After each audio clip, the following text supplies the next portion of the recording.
Señor les bendiga, amados. Seguro que coincidirán conmigo que cuando uno llega a los 15 años comienza a cambiar de voz. Hoy día seguimos con los atributos de Dios, y obviamente nos toca su su soberanía.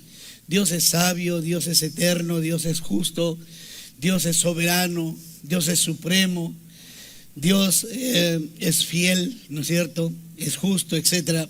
Todos estos atributos estamos estudiándolo domingo a domingo.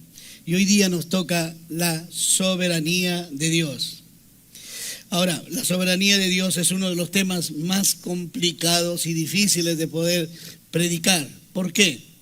No porque no se entienda, sino porque es difícil de creer. Es difícil de creer. Aún los jóvenes y los niños plantean preguntas que son muy filosóficas y que es difícil de poder responder. Sin embargo, nos atrevemos a tocar porque este es uno de los atributos principales de Dios. Si Él no es soberano, entonces ¿quién es? Y como decía el pastor Daniel la semana pasada, diciendo de que uno de los incas nuestros cuestionó la teología que tenían los curacas, que eran los sacerdotes, y decía, ¿no? Pero debe haber alguien que está por encima de nuestro Padre Dios. ¿Y por qué? Él es el máximo Dios. Porque ¿cómo es que una nube lo puede tapar si Él es Dios? Segunda reflexión, Él sale todos los días de allá y se mete por allá. De mutuo propio, si es Dios, que salga por acá y se vaya por allá. Y tenía toda la razón. Es el inca creyente que se cree que fue Pachacútec. Bien, la soberanía de Dios, mucha gente, creyente o no creyente, se ha cuestionado y han preguntado, si Dios es soberano, si Él está en control de todo, viene la pregunta, ¿por qué hay tanta maldad? ¿Por qué hay tanta violencia? ¿Por qué tanta pobreza? ¿Por qué niños con cáncer? ¿Por qué los desastres naturales? ¿Por qué hay tanto pecado? ¿Por qué Dios sana a unos y no sana a otros? Tú recordarás que cuando el Señor Jesús pasa por el estanque de Betesda, ¿cuántos enfermos había? Cientos de enfermos. Sin embargo, a uno sanó, al paralítico. Y ahí viene el cuestionamiento. Y ahí viene el ¿por qué? ¿Por qué? ¿Por qué? No nos damos cuenta que vivimos en medio de muchas paradojas. Las paradojas son expresiones o hechos contrarios al sentido común. Por eso uno dice, eso es paradójico.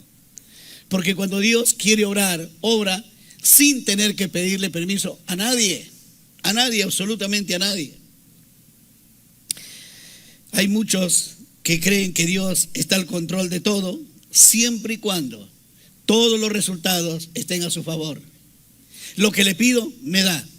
Entonces creo firmemente en Dios. Pero cuando Dios responde en sentido contrario a lo que pido, ahí viene el problema. La mayoría de ustedes saben que mi esposa está en el cielo desde el 8 de enero del año 2020. Fue descubierta con un cáncer el año 2015. Dios me permitió vivir los 5 años más hermosos de mi vida a su lado. Toda la familia oraba. Toda la iglesia oraba. Yo he orado por varios enfermos aún en estado de coma y Dios les ha devuelto la vida. Cientos y miles de personas me escribían a mi correo, Vico o Vicente o Pastor Alcántara, estamos orando por Cori, Dios lo va a levantar. 2 meses antes de que ella partiera, un día muy temprano llegué a la clínica, la abracé, lo besé como de costumbre y me compartió, me dijo, hijito, siéntate y préstame atención. yo me voy a ir muy pronto con mi Señor. ¿Cómo? Yo me voy a ir muy pronto con mi Señor. Él ha estado esta madrugada acá, sentado a los pies de mi cama, y me ha dicho que me va a llevar. No hagas nada, no compres más, ve por tus hijos. Con mucho dolor guardé esas expresiones en mi corazón. Obviamente no compartí con mis hijos. Sin embargo, Dios lo llevó. Cualquiera de nosotros diría, pero mírame, es el pastor. Y harían la comparación lógica, racional, diciendo, si al pastor Dios no lo oye, ¿cómo me va a oír a mí? Cuidado, cuidado, mis amados. Mira, la siguiente, por favor. Todos los habitantes de la tierra son considerados como nada. Y Él hace según su voluntad en el ejército del cielo y en los hombres de toda la tierra. Y no hay quien detenga su mano, ni quien le diga, ¿qué haces? ¿Qué haces? ¿Quién va a cuestionar a Dios así? Solo el ateo, el gnóstico, el hombre que no conoce a Dios ni le teme, por cierto, podría cuestionar a Dios. Pero los que conocemos sabemos que cuando Él decide hacer una cosa lo hace y no tiene que pedirle permiso a nadie. Absolutamente. Hay que reconocer que cuando hablamos de la soberanía de Dios, nos estamos refiriendo al Dios Altísimo, al Dios que está sobre su trono, al Señor del cielo y la tierra, al que es absolutamente independiente, al que nadie puede frustrar ni detener sus propósitos. Nos referimos a aquel que no está sujeto a nadie y que obra según su voluntad y como a Él le place. Ese es ese Dios. Y hoy día vamos a ver 3 aspectos de la soberanía de Dios. Oremos un instante. Señor, tú eres soberano, absolutamente soberano. Te adoramos en la grandeza de tu nombre, en la majestad de tu presencia, en la alegría de vivir para ti y en el gozo sostenido que un día te veremos cara a cara. Ayúdanos en medio de nuestra incredulidad. Ayúdanos en medio de una mente que reclama y pide razones. Ayúdanos en medio de nuestros pensamientos lógicos y nada aceptables a tu palabra a veces. Bendícenos con tu presencia y háblanos en este tema en el nombre de Jesús. Amén y amén. Miremos en primer lugar, Dios es soberano sobre la materia. Mira lo que dice el salmista: Jehová estableció en los cielos su trono y su reino domina sobre algunos. Así es. Y su reino domina sobre todos. Lo crean o no lo crean, sean peruanos o sean rusos, franceses o londinenses, de Estados Unidos o del África, todos. Dios gobierna sobre todo. La siguiente, por favor. Dios gobierna sobre la materia inanimada y Dios nos muestra que es soberano en su creación. Miremos ahí algunos versículos. Y dijo Dios, sea la luz, y fue la luz.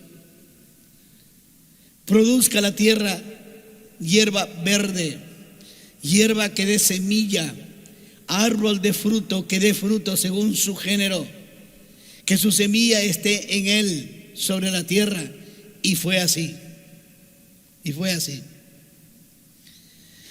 Por eso el salmista expresa de esa manera y declara: porque Él dijo y fue hecho, Él mandó y existió. Mira cómo el salmista descubre el actuar de Dios. Él lo dice y lo hace. Esto no es propaganda de Acuña. Él lo dijo y fue hecho. Él mandó y existió. Es Dios quien rubrica perfectamente. Lo que se afirma en el Génesis, en toda la creación, se ilustra a lo largo de toda la Biblia. Fíjate que cuando el hombre fue creado y puesto sobre la tierra, el hombre no conocía lo que era la lluvia. No sabía lo que era la lluvia. El siguiente versículo, por favor, dice Génesis, mira el comienzo, verso 6, capítulo 2. Subía de la tierra un vapor, el cual regaba toda la faz de la tierra. ¿Con qué se regaban los árboles? Con un vapor que salía de abajo y humedecía todo, una especie de invernadero. Por eso que recuerdas cuando Noé comienza a construir el arca y la gente le pregunta: Noé, ¿qué estás haciendo ahí? Y él dice: una embarcación muy grande. ¿Pero para qué? Si acá no hay mar, acá no hay río. Es que Dios dice que va a llover por 40 días y por 40 noches. Perdón, Noé, ¿y qué es la lluvia? Nunca habían visto, jamás habían escuchado. Y suele ser como los niños que escuchan una palabra y luego demandan de nosotros aclaración. Mi nieto el otro día escuchó la palabra seducción y dijo: Tato, ¿qué es seducción? Y uno tiene que explicarle lo que eso significa, porque ellos necesitan entender, por eso demandan de parte de uno. Luego de esos 120 años predicando, Dios dijo: y he aquí, yo traigo un diluvio de agua sobre la tierra para destruir toda carne en que haya espíritu de vida debajo del cielo, y todo lo que hay en la tierra morirá. Y todo lo que hay en la tierra morirá. Tú sabes que 120 años predicó Noé y solamente se salvaron 8, su familia, nada más. En 120 años. Si la tierra y el hombre de hoy es duro para aceptar a Dios como el Señor soberano, en la época de Noé también fue así. Noé, ¿y por qué tan grande esa embarcación? Porque van a entrar parejas de animales y porque va a entrar toda la humanidad que quiera aceptar a Dios como el soberano Dios del universo. Nadie entró. Si tú lees la palabra, encontrarás que cuando la lluvia vino por 40 días y 40 noches, el monte más alto que hoy día es el Everest a nivel mundial, en ese tiempo no sabemos si era ese o era otro, sobre ese monte alto, 40 pies más arriba, el agua copó todo y todo pereció. Cuando Noé salió del arca, Dios puso un arco iris. Y ese arco iris es una promesa de Dios que le dio al hombre en ese tiempo. Por eso que cuando uno ve el arco iris tiene que recordar la promesa de Dios. La promesa de Dios es esta: nunca más castigaré al hombre con agua sobre la tierra. O sea, no repetiré otro diluvio. El día de ayer estuvimos por Quiriguaco, un poquito más allá, y estaba lloviendo y se generaron 2 arcoíris. Mi nieto, que tiene 8 años, todos llamaron a los niños para mirar el arco iris. Pero ya cuando subimos en el carro, él se acordó del arco iris y planteó la pregunta. Me dice, a mí, o al pastor Daniel, que estábamos juntos, le dice, pero a mí se dijo, Tato, me dice, ¿por qué aparece el arco iris? Yo podría responderle desde el punto de vista de la física y decirle que es la refracción de la luz, que se forma como un prisma y que por eso se ven los colores, etcétera, etcétera. Pero como él me dijo, ¿por qué aparece el arco iris? Yo recordé la promesa precisamente de Dios a Noé y le dije: hijo, cuando la humanidad se corrompió tanto que el comportamiento de hombres y mujeres producían náuseas a Dios, Dios decidió acabar con la humanidad de ese tiempo. Y murieron todos los hombres y las mujeres. Y luego él preguntó: ¿y murieron niños? Sí. ¿Y murieron niñas? Sí. ¿Eso está mal? Él dijo: ¿eso está mal? ¿Por qué está mal? Porque no deben morir los niños. Yo creo que tú tienes que decirle a Dios, me dijo, que así no se obra, así no se actúa. Mira, preguntas filosóficas de un niño de 8 años. Ahora, ¿qué le dices? Yo me acordé en ese momento de un principio de la filosofía. La filosofía tiene un principio que dice: el objeto no puede cuestionar al sujeto. Ejemplo, yo soy carpintero, hago una mesa aquí con 4 patas y aquí hago otra mesa con 3 patas. Ambas sirven para el mismo propósito, sirven igual. Pero la mesa de 3 patas no me puede preguntar a mí, al carpintero, ¿por qué me hiciste de 3? Y si me hablaría, yo le diría: porque quería hacerte de 3, pues. Es decir, el sujeto no puede cuestionar, el objeto no puede cuestionar al sujeto. Entonces me aproveché de ese principio para decirle a él: ¿a ti te gusta hacer animalitos de plastilina, verdad? Sí, me dice. Y a mí me gusta ver, primero hacía una cantidad de carros, todos con su nombre, con su proporción y con sus, diríamos, cualidades muy particulares que se distinguía uno del otro y del otro y del otro. Y ahora hace animales. Y entonces yo le digo: ¿a ti te gusta trabajar con la plastilina? ¿Y qué haces? Me dice: animalitos. Muy bien, ¿cuántos animalitos has hecho? Dice: bueno, he hecho 5 animalitos. Y me lo presenta: mira, este es un toro, este es una gallina, este es un pato, este es un caimán, este es un cocodrilo, etc. También hace dinosaurios, por ejemplo, ¿no? Entonces llega un momento en que él ya se cansa y agarra todo y lo aplasta así. Y entonces yo le dije: la plastilina te va a decir a ti, ¿por qué me aplastas? No, no me puede decir. Me dice: porque no habla. Claro, en su lógica y en su razonamiento dice: así no habla. Pero yo le digo: igual, los seres humanos no tienen por qué cuestionar a Dios cuando Él decide deshacer todo. ¿Y qué es deshacer? Te voy a dar la dirección para que vayas a responderle. Pero, mis amados, me puse a pensar con relación al tema. Si un niño de 8 años tiene tantas preguntas, ¿cuánto más cada uno de nosotros? ¿Cuánto más cada uno de nosotros?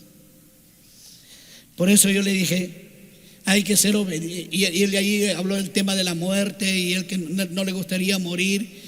Y dijo, por último, con su hermana es Elisheva, la hija del pastor Daniel, y me dice: y si Dios decide que también los niños mueran, que no muera Elisheva, porque yo quiero jugar con Elisheva, dice. Mira a ese nivel cómo llegan a pensar, ¿no? Mis amados, el juicio que Dios dio a la humanidad en ese tiempo tiene su razón de ser y tiene el ejemplo para nosotros en el hoy. Pero Dios no solamente gobierna, no solamente es soberano en su creación. Veamos la siguiente: es soberano sobre el mundo impío y los elementos que Dios utiliza para castigar al mundo impío. Cuando Dios decidió castigar, por ejemplo, al arrogante faraón egipcio.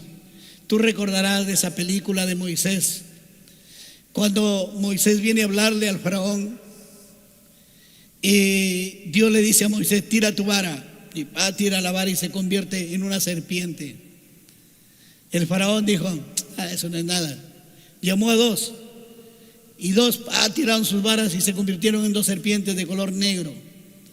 Pero dice la escritura que inmediatamente la serpiente de Moisés devoró a las otras dos y se quedaron estupefactos.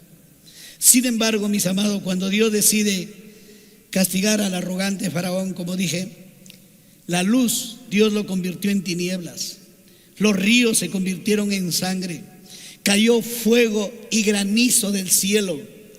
Ahora déjame decirte, si cae fuego por acá, está bien, tú y yo lo creemos.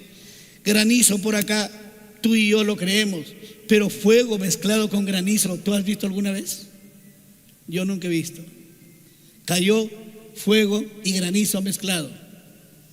Y Moisés extendió su vara hacia el cielo, y Jehová hizo tronar y granizar, y el fuego se descargó sobre la tierra, y Jehová hizo llover granizo sobre la tierra de Egipto. Hubo pues granizo y fuego mezclados con el granizo.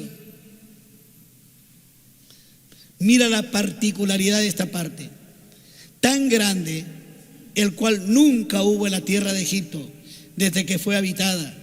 Y aquel granizo hirió en toda la tierra de Egipto todo lo que estaba en el campo, así hombres como bestias. Asimismo destrozó el granizo toda la hierba del campo y desgajó todos los árboles del país. Solamente en la tierra de Gosén, donde estaban los hijos de Israel, no hubo granizo. Entonces Faraón envió a llamar a Moisés y a Aarón y les dijo: he pecado esta vez. Jehová es justo y yo y mi pueblo impíos. Orad a Jehová para que cesen los truenos de Dios y el granizo, y os dejaré ir y no os detendré más. Muchas veces, mis amados, cuando nos resistimos a creer, Faraón vio prueba tras prueba, plaga tras plaga, dificultad tras dificultad, y ni siquiera con eso los dejó partir. Pero cuando Dios decidió hacer morir a toditos los primogénitos de los hombres y de los animales, recién se dio cuenta que Dios tiene poder. Había tinieblas en todo Egipto, había luz en Gosén. Contrato con Hidrandina. Mis amados, había granizo allá, desgajando y dañando los árboles. Aquí todo bien. Mis amados, Dios obra conforme a Él le parece. ¿Y quién le puede decir: no hagas esto? Hasta que el valle del Nilo se convirtió en un lago repugnante de sangre y de muerte. En ese momento recién su altivo monarca se obligó a clamar su liberación, como lo hemos visto en los últimos versículos. En tercer lugar, Dios es soberano sobre cualquiera de los elementos que Él ha hecho. En el Nuevo Testamento vemos a Jesús durmiendo en una barca. Y el versículo dice: y le despertaron y le dijeron: maestro, ¿no tienes cuidado que perecemos? Y levantándose reprendió al viento y dijo al mar: calla, enmudece. Y cesó el viento y se hizo grande bonanza. Ahora, mis amados, se levanta la tormenta, los vientos rugen, las olas se agitan y van a parar en la barca, y los discípulos temían por su vida y por la frágil embarcación. Pero no creas que los discípulos le dijeron: Señor, levántate y ve este asunto, trata este asunto. No. Ellos sacaban agua de la barca y botaban y se seguían inundando. Señor, no tienes cuidado, nosotros chambeando aquí para no morir y tú durmiendo. Esa es la intención. ¿Sabes por qué? Porque cuando se levantó y reprendió al viento, cayó al mar y le dijo: enmudece. Los siguientes versículos dicen: ¿quién es este que para los vientos y calma la tormenta? ¿Quién es este? Ni siquiera sus discípulos se daban cuenta de la situación que estaban viviendo.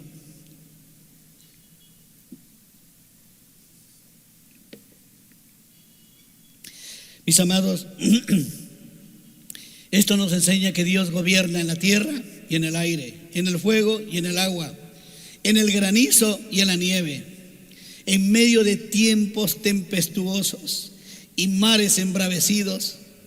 Él está sobre las perturbaciones atmosféricas. Así que cuando nos quejamos del clima, tenemos que estar claros que nos estamos quejando contra Dios, porque Él lo permite.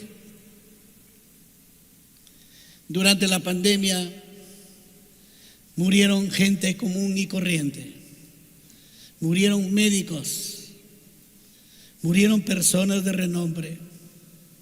La semana pasada me llamó una persona que no he visto por estos últimos 10 años tal vez, y me contó, y dije: ¿dónde estás? Y me dice: no hace mucho que he salido de la cárcel.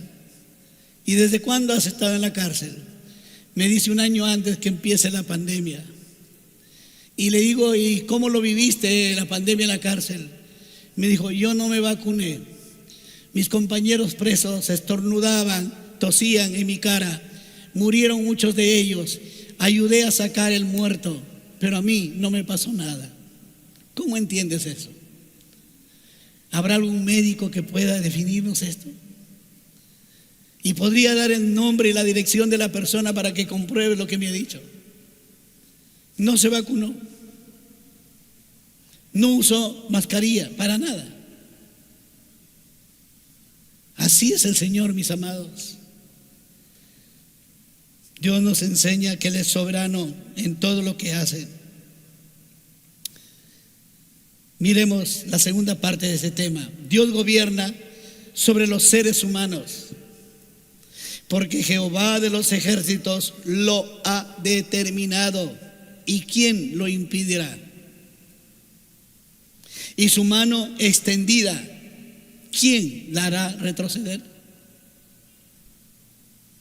Ahora, yo sé que hay hijos o hay personas que toman decisiones y llegan a decir: mira, yo he decidido esto y punto, y lo voy a hacer, le pese a quien le pese, pero no se libra de las consecuencias. No se libra de las consecuencias. Aquí Dios dice: ¿quién lo impedirá? ¿Puedes volver la anterior, por favor? Y su mano extendida, ¿quién la hará retroceder? Isaías nos dice esto para que podamos confiar en lo que Dios ha hecho, mis amados, y lo que Dios está haciendo en este tiempo. Hay algunos que preguntan y dicen: ¿pero Dios gobierna o es gobernado? ¿Dios hace la voluntad de los hombres o hace su propia voluntad? ¿Cómo es? Mis amados, la gente desconoce que Dios tiene 2 clases de voluntad. La voluntad absoluta. No lo tocas y no lo tocas, punto. Y de otro lado, ¿quieres hacerlo? Hay consecuencias. Por eso te ha dado libre albedrío, la posibilidad de elegir, pero no nos libramos de la consecuencia. Entonces, es mejor obedecerle a Dios, por supuesto. Mira cómo Dios obra sobre la vida de un rey totalmente pagano. Dios es soberano sobre el rey Ciro. ¿Quién es Ciro? Ciro, antes de que leamos eso, Ciro fue un rey que Dios permitió que él gobernara sobre la antigua Troya, lo que era especialmente lo que nosotros conocemos como Irán hoy día, Hoy día es Irán, pero en ese tiempo era Persia, todo Mesopotamia, toda Asia Menor, todo Turquía. Fue el reino más extendido en el mundo, más extendido en el mundo. Las profecías que vamos a leer aquí y otras que vienen después, lo escribió el profeta Isaías 150 años antes de que sucediera. Es como si ahora el profeta diría, miren, el 3000, ¿cuánto sería? 3050 va a suceder esto, o el 3080 va a suceder esto. Ya ninguno de nosotros estaríamos, ¿no es cierto?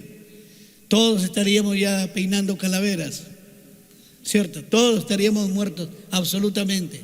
Mira lo que escribió el profeta Isaías 150 años antes que sucediera, que dice de Ciro, es mi pastor. Pastor, usted ha dicho que era un rey impío, ¿sí? El título de pastor no solamente se le daba a los pastores, a algunos sacerdotes, también a los reyes. Es mi pastor y cumplirá todo lo que yo quiero. Por eso hay un salmo que dice que el corazón del rey está en las manos de Dios como el repartimiento de las aguas. Ahora, probablemente no lo entiendas mucho. ¿Qué es el repartimiento de las aguas? Chavimochic es una gran canal por donde fluye inmensa cantidad de agua, metros cúbicos, una enorme cantidad. Pero Chavimochic no va a cada chacra. Llega un momento en que hay una compuerta y esa compuerta se puede abrir para acá o para acá. Ese es el repartimiento de las aguas. O sea, que Dios tiene el corazón del rey en su mano y lo inclina para acá o para allá. ¿Lo entendemos ahora? Eso es lo que nos enseña la palabra. Dice, es mi pastor y cumplirá todo lo que yo quiero. No era creyente, nació el año 600 antes de Cristo. Este hombre y pudo hacer todo lo que Dios quiso que hiciera. La siguiente, por favor. Así dice Jehová a su ungido rey. La palabra ungido es para los reyes. Así dice Jehová a su ungido, a Ciro, lo aclara, al cual tomé yo por la mano derecha. ¿Para qué? Para sujetar naciones delante de él y desatar lomo de reyes, de tal manera que abrirán delante de él las puertas y las puertas no se cerrarán. La imagen es, yo tomo a mi hijito de 2, 3 años y lo llevo de la mano para que lo que yo quiero hacer él vaya conmigo. Igual Dios tomó la mano de Ciro y lo va a conducir. Y dice así, al cual tomé yo por su mano derecha para sujetar naciones. Gobernó sobre el imperio persa, sobre el imperio mesopotámico, sobre el imperio de los caldeos. En ese tiempo, los judíos, una buena cantidad, estaban en Babilonia. Vivían como esclavos. Dios hizo que Ciro primero dominara todo Babilonia. Y en un determinado tiempo, que lo vamos a ver en una línea de tiempo precisamente, cómo es que Dios lo hace a Ciro que escriba un decreto. La siguiente, por favor. Las profecías de Isaías, 750 años antes de Cristo. La primera deportación, sacaron a los judíos y los llevaron a Babilonia el año 605. La segunda deportación, 597 antes de Cristo. La total destrucción de Jerusalén, 586. ¿Qué hacían los judíos en Babilonia? Eran esclavos. Sin embargo, Nabucodonosor, que fue el emperador caldeo de Babilonia, preguntó, ¿hay hombres sabios aquí? Dijeron, hay 3 que son lo máximo. Ahí estaba el profeta Daniel, jovencito, y 2 más. Y lo llevaron a la corte para que fueran consejeros del rey. ¿De cuál rey? Nabucodonosor. Llegó un momento en que sus consejos de esos tres eran mejores que los consejos de los otros. Por celo, los otros le dijeron: Nabucodonosor, rey mío, ¿por qué no haces una estatua? Porque tú eres grande sobre todos los dominios de la tierra. Y lo mandas erigir, y todos nosotros, tus súbditos, nos inclinaremos y adoraremos. A propósito, Daniel y sus dos amigos nunca lo hicieron. Entonces vino la acusación. Ellos no doblan sus rodillas, no se inclinan delante de la estatua. Y el edicto decía: quien no lo haga irá a parar al horno de fuego. Fueron acusados y Nabucodonosor, a su pesar, los mandó al horno de fuego. Quienes condujeron a estos tres judíos, dice que ese día el horno lo mandaron calentar 7 veces más de lo normal. Y tiraron a los tres adentro. Los que lo tiraron, ellos murieron por el calor.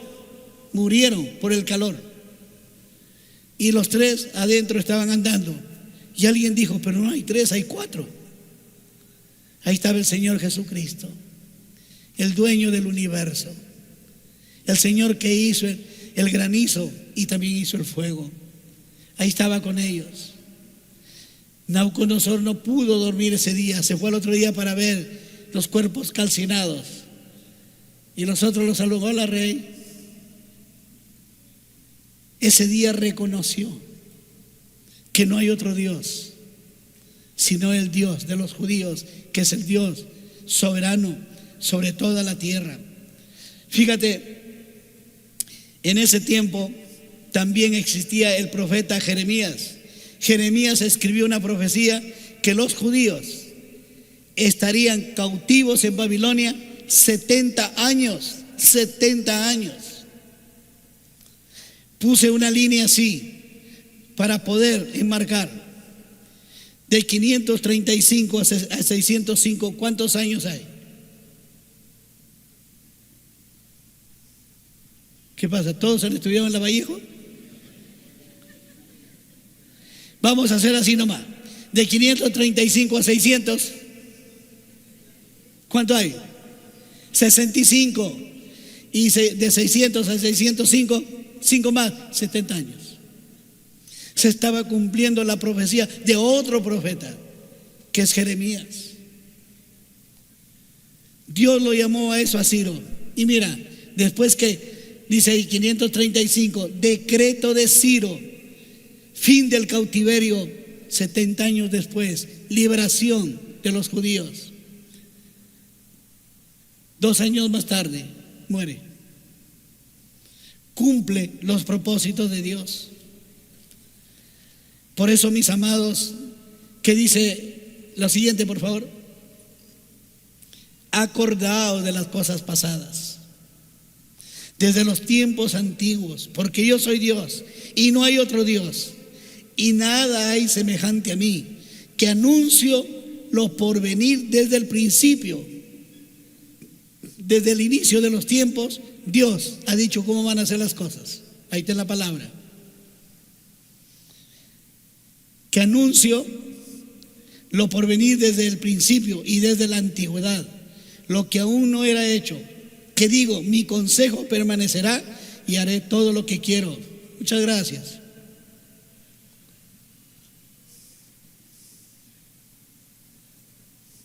No puedo leer ahí, no aparece. ¿Está ahí? Tampoco. ¿Pueden ver quién está manejando el PPT? Yo hablé y lo haré venir, dice. A ver, termino con la parte. Estos chicos necesitan el horno de fuego, creo.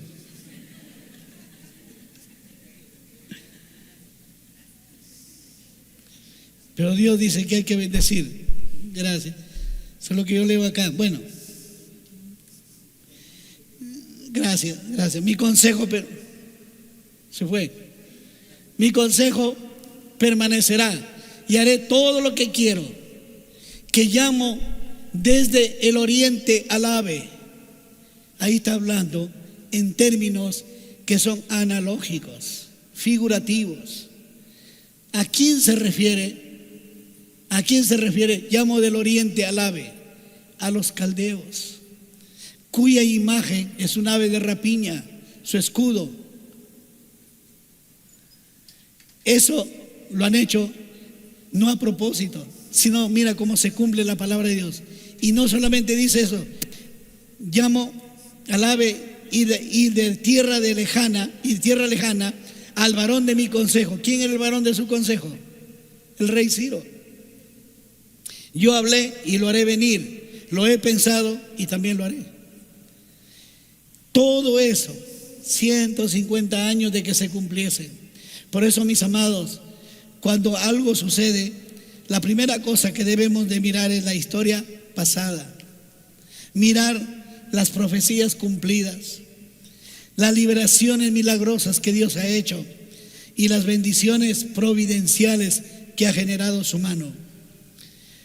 Dios, la siguiente por favor.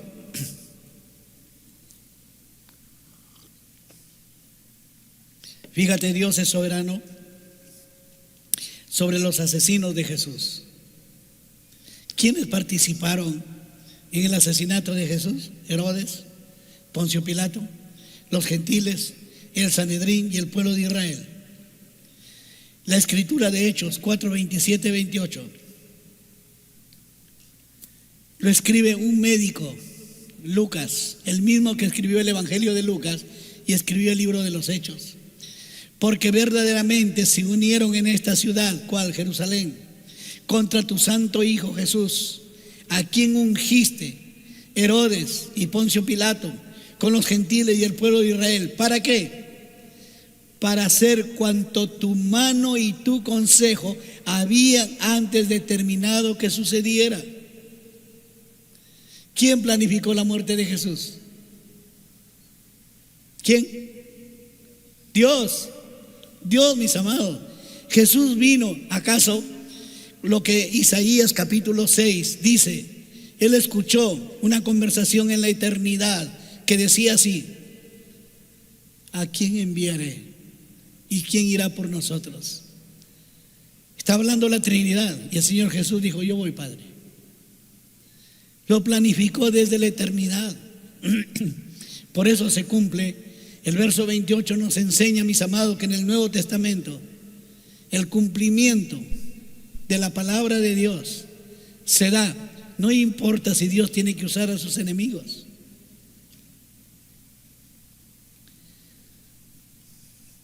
Mira cómo Dios dirige la vida de una gama de impíos en este caso. Un Viernes Santo al mediodía, Jesús expira en la cruz y con Él paga nuestros pecados, la consecuencia de nuestros pecados y también, por supuesto, de todos los pecados de la humanidad. El domingo por la mañana muy temprano resucitó y derrotó la muerte con su resurrección. Nada, absolutamente nada ocurre que Dios no lo haga o Dios no lo permita. No importa, absolutamente todo, aun cuando fuera la más execrable conducta, la más abominable, la más pésima y perversa conducta de los hombres, Dios todo lo ve, todo lo hace. Él no lo planifica, pero lo permite. Por eso tanta hambre. ¿Por qué piensas que países como el Canadá prefieren echarle el trigo al mar para que no baje el precio en el mercado mundial? Los brasileños tiran el café al mar para que no baje el precio del café cuando hay tanta gente que se muere. ¿Es decisión de Dios o del hombre? Vamos, la siguiente, por favor. Mire este pensamiento de Miguel Núñez. Los hechos pueden ser malos en su contenido, pero buenos en lograr sus propósitos. Seguramente alguna vez tú has escuchado este versículo: y los que aman a Dios, todas las cosas les ayudan a bien, ¿sí o no? Pero Hoy día sale alguno de nosotros y es asaltado. Y uno dice, pero ¿cómo este hecho me va a ayudar? ¿Cómo puedo decir yo, mi esposa murió y qué bien que murió porque todo eso me ha ayudado para bien? Cuando la palabra de Dios dice, y todos los que aman a Dios, todas las cosas, desde que naces hasta que mueres, hay cosas que se elevan y que son dignas de admirar, pero hay valles de sufrimiento, de sombra, de muerte, de tragedia, de dolor. Todo eso, al final de cuentas, te ayudó a llegar a la presencia de Dios. Todas las cosas, no algunitas, todas las cosas nos ayudan para bien. Vamos a la parte final. Dios gobierna de diferente manera en casos similares. Muchos pensamientos hay en el corazón del hombre, mas adverbio de modo que puede ser reemplazar por pero el consejo de Jehová permanecerá. Piensa lo que quieras, decide lo que quieras, Dios no va a mover su decisión. Seguimos. Dios es soberano en puntos de vista divergentes. Mira cómo se mueve la soberanía de Dios en una pareja, Job y su mujer. Ambos perdieron 10 hijos, su hacienda, sus camellos, sus bueyes, sus ovejas, todo, absolutamente todo. ¿Cuál fue la reacción de Job? Jehová dio, Jehová quitó. Sea el nombre de Jehová bendito. Esta expresión me hará recordar por siempre aquella madrugada, eran las 4 de la mañana, y toca a mi puerta mi hijo Daniel, que vivía en el tercer piso de la casa, y me dice: papá, ¿puedes llevarme a mí y a Sonita a una clínica, a un hospital? Sonita está con hemorragia y ella tenía ya varios meses de embarazada. Y Sonia se abrazó de mí y lloraba y decía: mi bebé, mi bebé, mi bebé. Y yo pude ver esa madrugada como los ojos de Sonia y de Daniel, los míos, se llenaban de lágrimas. Una sola respuesta: Jehová Dios dio, Jehová Dios quitó.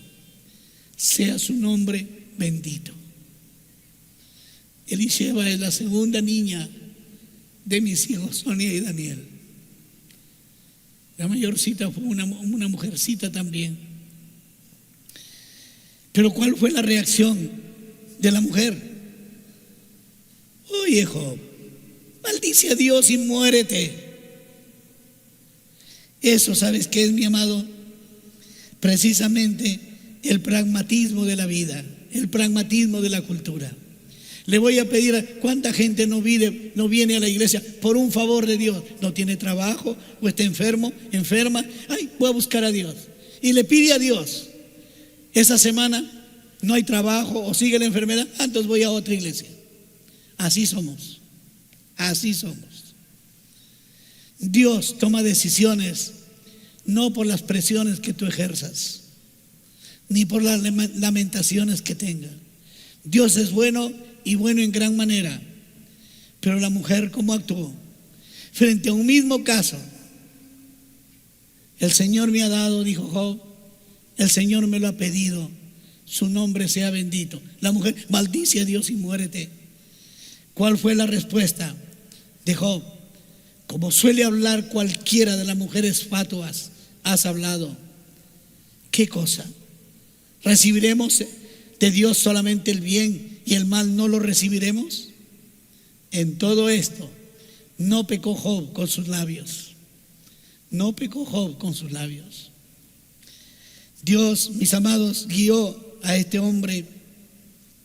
Mira lo que escribe al final de su vida.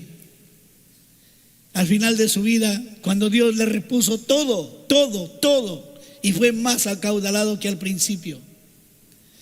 Dice Job: de oídas te había oído, mas ahora mis ojos te ven. ¿Qué está diciendo? Señor, yo he creído en ti cuando me he escuchado acerca de ti, cuando me han hablado acerca de ti, pero ahora no necesito que me hablen acerca de ti. Yo mismo te conozco, yo sé cómo eres, experimento contigo, dialogo contigo.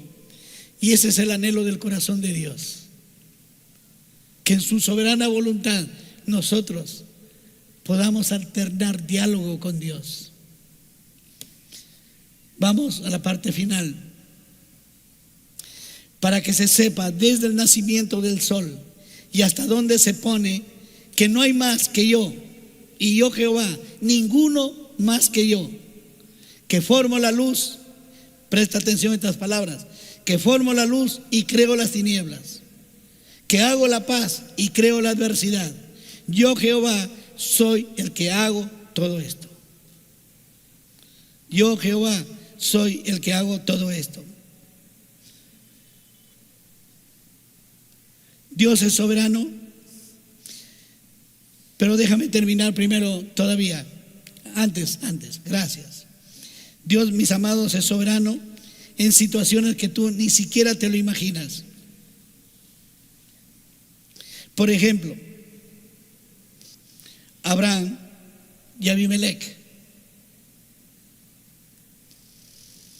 Abraham había salido de Egipto, a donde se fue buscando comida porque había hambruna en la tierra de Israel. Al salir de Egipto, se queda en un territorio donde el rey de esa zona era Abimelec. Y Abimelec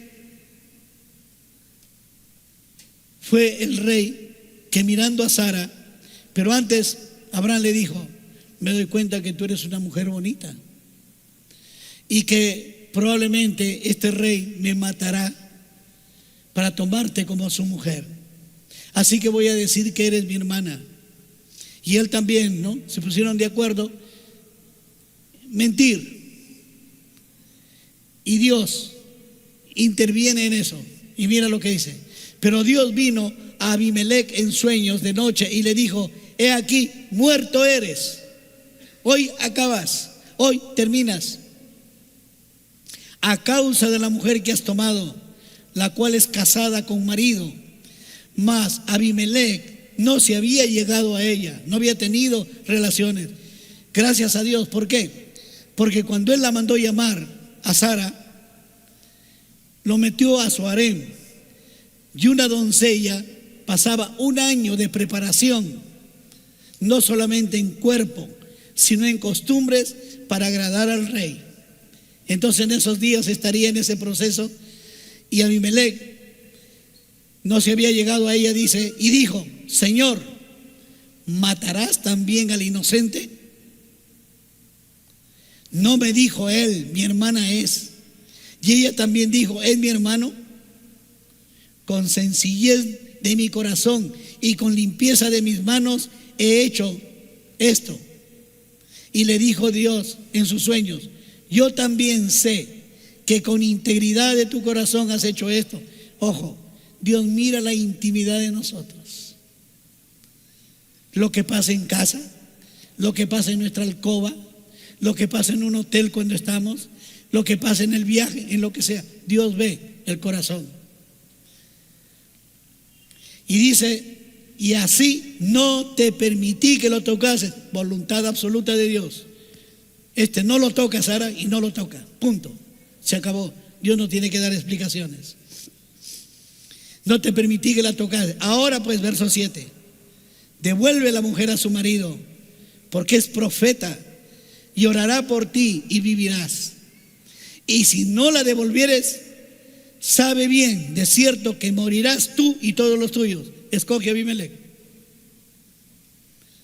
Y Dios no le permitió, mis amados. Sin embargo, cuando el rey David miró a una mujer, Betsabé, la mandó llamar, se acostó con ella, Dios le permitió que tuviera intimidad con esa mujer. y David no se libró de las consecuencias. ¿Dónde está la diferencia? Abimelech no conocía al Dios de los cielos, David sí lo conocía. Abimelech no era hijo de Dios, David era hijo de Dios. Abimelech no sabía que Sara tenía esposo, David sí sabía que Betsabé tenía a su esposo Urías. Abimelech no conocía la palabra de Dios, David conocía la ley de Dios, lo conocía. Y tú sabes que David es el rey conforme al corazón de Dios. ¿Qué hubiera hecho Dios? Hubiera llamado, si Dios fuera como uno de nosotros, llamado hijito, Davidcito. ¿Cómo te metes pues teniendo tantas mujeres? Mira lo que haces. Me estás haciendo quedar mal. Toma esta plata y huye. Ándate al extranjero para que nadie te tenga que juzgar ni nada. Dios no hace eso. Cuando David decidió caer con la mujer, Dios lo soltó. Dios lo soltó. Y ni siquiera Dios quería hablar con él. Mandó a un profeta que hablara con él. Y las primeras palabras no fueron: David, tú sabías que tenía una mujer. Tú lo trajiste, se emborrachaste al hombre para que se acostara con la mujer y pensaran que el hijo es de su marido. Tú has hecho esto. No. Simplemente el profeta le dijo: ¿por qué tuviste en poco mi palabra? ¿Por qué tuviste en poco mi palabra? Y es lo que tú y yo vamos a escuchar si sacamos los pies del plato. Si vamos a hacer lo que nos parece y no la voluntad de Dios. ¿Por qué tuviste en poco mi palabra? Fue duro Dios. Algunos dicen que David nunca volvió a ser el mismo. Nunca. Mira ese Salmo 32. Mira ese Salmo 51. Leonard Ravenhill dice que el Salmo 51 no fue escrito con pluma, fue escrito con sangre y sudor y lágrimas. Termino con esta conclusión. El Señor Dios Todopoderoso reina.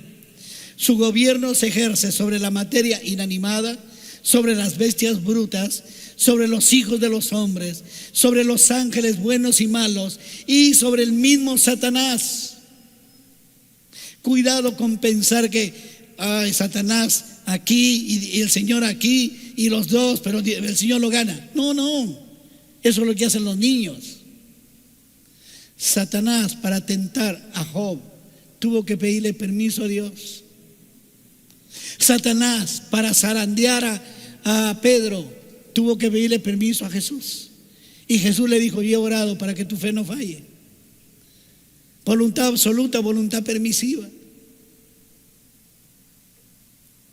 Ningún mundo que gira, planetas, lo que sea, ningún resplandor de estrella, ninguna tormenta, ninguna criatura que se mueve, ninguna acción de los hombres, ninguna obra de los ángeles, ninguna obra del diablo, nada en todo el vasto universo puede suceder de otra manera que la que Dios ha propuesto eternamente. Arthur Pym, puritano inglés del siglo XVIII. Mis amados, hay mucho pan que rebanar. Estudiando este pasaje, me di cuenta que no sabía nada de la soberanía de Dios. Ahora mis oraciones han cambiado, porque sé que todo Él lo permite o todo Él lo decide, que es distinto. Señor, gracias por tu palabra. Bendecimos tu presencia entre nosotros. Agradecemos, Señor, que nos guíes y nos ayudes para entender y comprender. Gracias. Sigue bendiciendo tu iglesia en el nombre de Jesús. Amén y amén.